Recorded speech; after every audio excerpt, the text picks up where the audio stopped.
Okay, here's a wild thought for you. What if I told you that everything you see around you, I mean, the screen you're looking at, the chair you're sitting on, even the stars up in the sky, what if all of that is built from something that you can't even touch or see, something that doesn't really exist in our physical world? Well, that's exactly what we're diving into today. We're going to explore the invisible blueprints of our universe, these pure, simple ideas of points, lines, and rays. You know, we toss these words around all the time, right? We talk about a point on a map or trying to walk in a straight line. We use them like they're simple, everyday things. But really, what we're doing is using them as symbols for something much deeper, something kind of perfect and abstract. So what are the real ideas behind these words we use so casually? All right, here's a little brain teaser for you. Try to define what a point is. The catch, you can't use the word point or location. Go on, give it a shot. It's way harder than you'd think, isn't it? But figuring that out, well, that's the key that unlocks pretty much all of geometry. So yeah, let's start right there, at square one. So first things first, the point. In the whole world of geometry, this is basically ground zero. It's the absolute most fundamental idea there is. Think of it like the single seed that every other shape, every dimension, everything grows from. You know, the ancient Greek genius Euclid, he gave us this awesome, simple way to think about it. He said a point is something that just has no parts. You can't break it down any further. That's it. Today, we might think of it like a coordinate on a graph, an X and Y value. It has absolutely no size, just a super precise address in space. So let's be super clear about this. A point is not a physical thing. You can't hold it, you can't touch it. It's purely an idea. It has zero length, zero width, zero height. The only thing it has, and this is the crucial part, is its position. That's its entire job. It just exists to say, hey, I am right here. Here's a great way to picture it. Imagine you're out in the middle of nowhere on a really clear night, no city lights anywhere.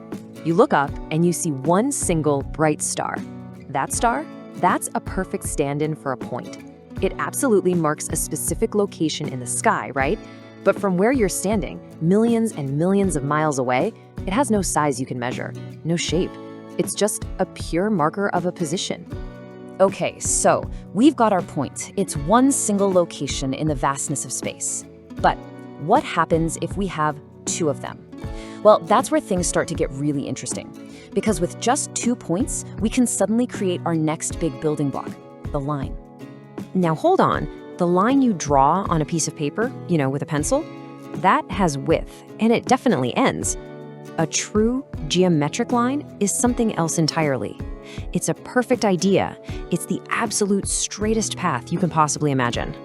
And here's the part that'll bake your noodle a bit. It goes on forever in both directions. No end. Ever. Try to picture this. A set of railway tracks stretching across a huge, flat desert. They look like they go on forever, all the way to the horizon. Now imagine they don't stop there.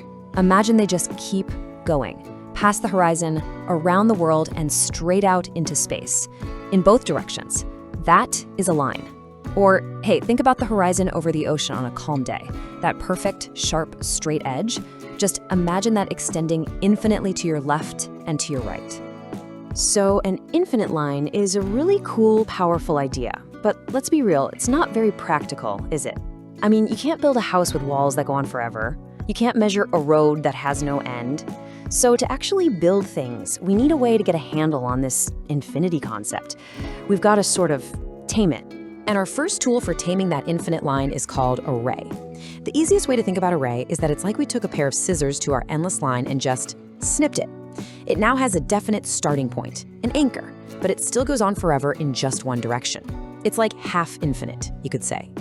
A beam from a flashlight is the absolute perfect way to picture this. Think about it. The beam has a clear starting point, the little bulb inside, and it shoots out any perfectly straight line.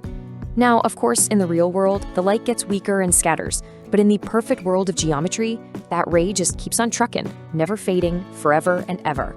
But what if we want to build something that has actual defined boundaries, like a square or a triangle?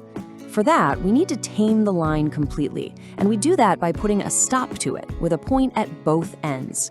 And what we get is a line segment. This little guy is the most basic building block for all the shapes we know and love, all the polygons you see every single day. And this little table here just sums it all up perfectly. It shows the whole journey we've been on. We started with the line, which is this totally abstract infinite idea. Then we got the ray, which is kind of halfway there. It's got a start, but still has that infinite part. And finally, we land on the segment, a real, solid, measurable thing that we can actually use to build stuff. We went from a pure idea all the way to a practical tool. Pretty cool. All right, so now we have our basic Lego pieces, right? We've got points and we've got rays that shoot out from those points. So what happens when we start combining them in a new way? What if we start at one single point and shoot out two different rays going in two different directions? Well, we get something totally new. We create an angle. And it's such a simple, elegant way to build something. You just start with one single point. We call that the vertex. Then you shoot one ray out from it. And then from that very same point, you shoot out a second ray. The space, that turn between those two rays, that's what we measure as an angle. And it's the very first shape we've made that isn't just a straight line. But wait a minute, how do we actually know any of this is true?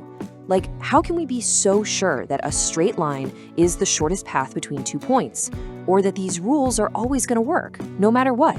Well, in the world of math, these basic, fundamental truths, the ones we build everything on top of, they have a special name. We call them axioms. Think of an axiom like a rule in a game, right? In chess, you don't argue about whether the rook should move in a straight line. You don't ask for proof, it's just a rule of the game. You accept it and you play. Axioms are exactly like that for geometry. They're the basic rules of the game. We just accept them as obviously true, and they become this rock-solid foundation for everything else we figure out. And this one right here, this is one of the most powerful axioms in all of geometry. It sounds so simple, but it's incredibly profound when you think about it. It guarantees that if you pick any two spots in the entire universe, there is one and only one perfectly straight path that connects them. That one simple rule, it's the bedrock for everything from how the ancient Greeks made maps to how your computer generates graphics today. And this picture here shows that axiom perfectly. You see points C and D? Together, they define one single, unique straight line, period. Now, any other point out there, like point E, well, it's either on that exact same line or it's not. There's no gray area, no kinda on the line. It's a simple visual rule that just works. It's one of the basic laws of space. So let's just recap. We saw how this super simple, totally abstract idea of a point, something with no dimensions at all, can define an infinite line. Then, by kind of taming that line, we made rays and segments. And from just those basic building blocks, we can literally construct every single shape you can imagine, from a simple little triangle all the way up to the complex design of a massive skyscraper.